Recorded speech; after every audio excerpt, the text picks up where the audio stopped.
you don't already know the subject of the latest play to be performed at the National Theatre's Lyttelton stage, you may find its title rather intriguing.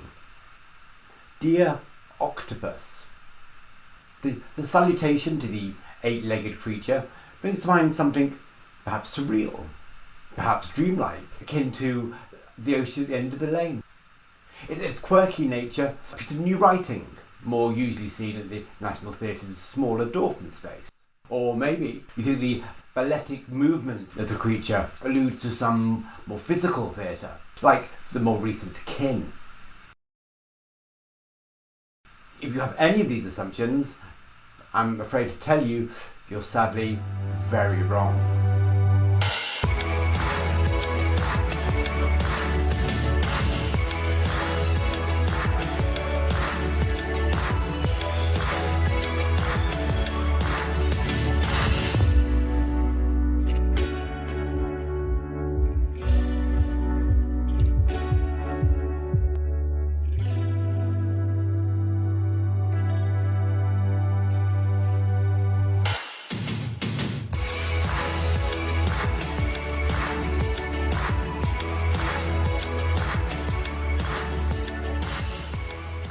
Visiting Lyttelton just 6 months ago to see the Jamie Lloyd directed piece The Effect, I wrote, if you thought the South Bank venue was just for stuffy old classicists, seeing The Effect may make you think again.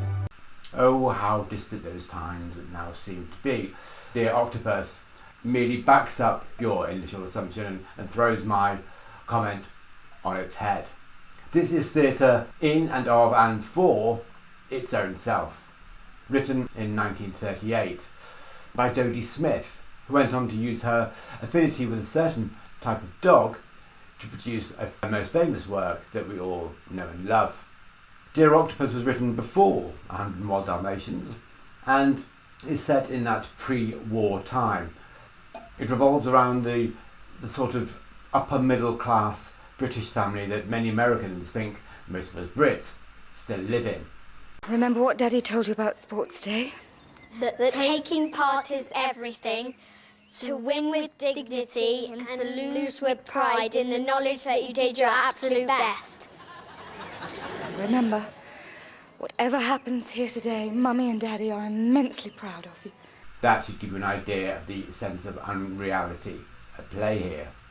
So it's a group of sort of people we in the North as a child used to call posh. Turn up to the posh family manor belonging to the posh parents to celebrate their posh golden wedding anniversary. To say it is unrelatable is an understatement, even if you're posh. There's nothing wrong with the piece per se. It looks nice, it's performed well, but it's dull, dull, dull.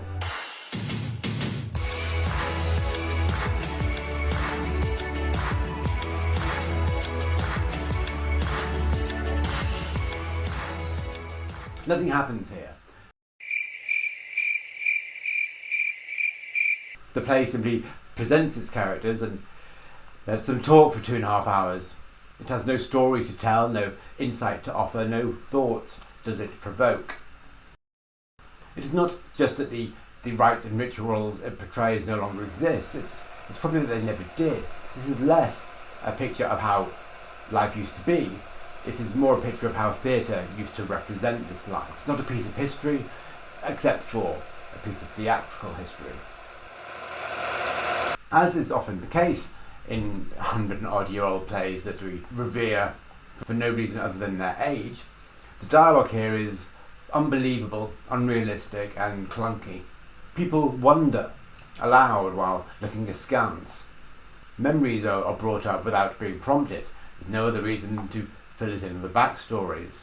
Information is delivered so easily, the only thing is missing is the literal spoon by which they could feed us these lumps of supposedly intriguing information. Nobody speaks like these people speak. Keeps playing on entire radio. You can't fight the tears that ain't coming. All I can taste is this moment. 1,000 other boys could never reach you. And nobody ever did. Everything feels like the movies. Why don't you slide? You choked on all your anger, forget your only Why son! don't you slide? We may think it sounds familiar, but that's only because we recognise it from similar unrealistic portrayals of the time.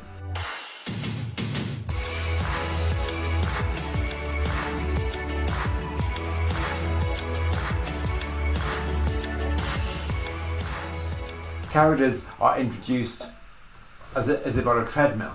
Their entrances announced between analepses and prolipses, or flashbacks and foreshadowing. There is no subtlety here to any characterisation. Characters tell, never show. Each represents an archetype. There's the daughter, who's been away for 7 years. But where? There's the son they clearly wish had never died. But how? There's the friend whose glamorous ways invokes barbs of jealousy. But why? There's the children who speak with a grating accent, an air of precociousness as they exclaim their glee at receiving a jigsaw for a gift. But, oh, just fuck off. With such a prolonged build-up as this, it takes the whole first act merely to introduce the characters and the setup, if you like. Our expectations may be for a great deal of exposition in the second act. We are sorely disappointed. Only those who slept through the first act, of which, to be fair, there may be many, would have any surprise at the supposed revelations of a war-related death or a hidden romance.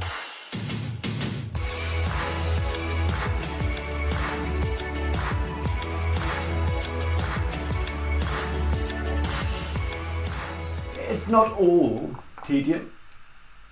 There are some amusing lines, especially given to the matriarch Dora, who becomes quite bitchy in the manner that wouldn't feel out of place in an episode of Absolutely Fabulous.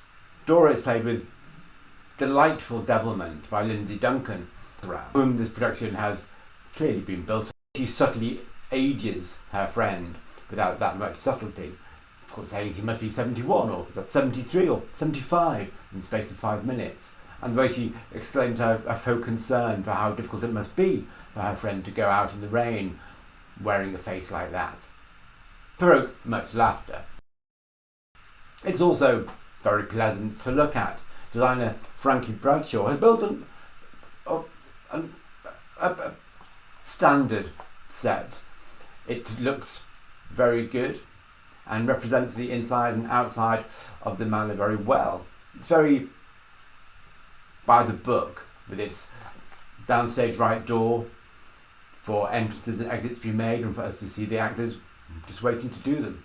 It has another exit upstage left into an unseen corridor of bedrooms. So it offers the sight lines and the theatrical techniques that we'd expect. It is the sort of box set you would see in your local theatre's production of an Agatha Christie mystery, albeit here with much more money thrown at it.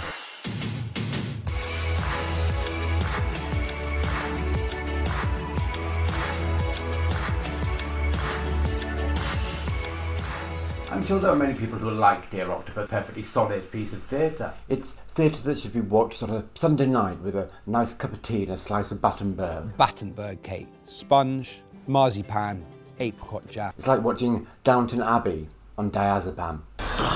What? Maids. Hardly. I'm happy. Blimey. Potato. Blimey.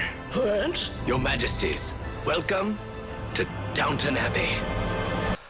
It will appeal to those who know what they want from a night at the theatre and are glad that they got it. Nothing more, nothing less.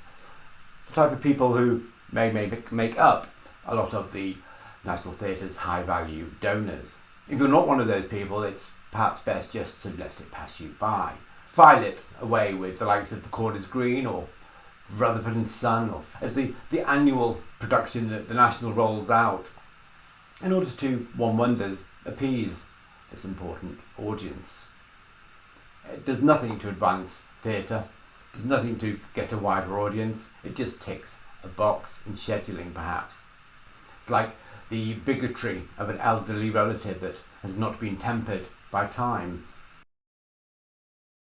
Some things are best ignored.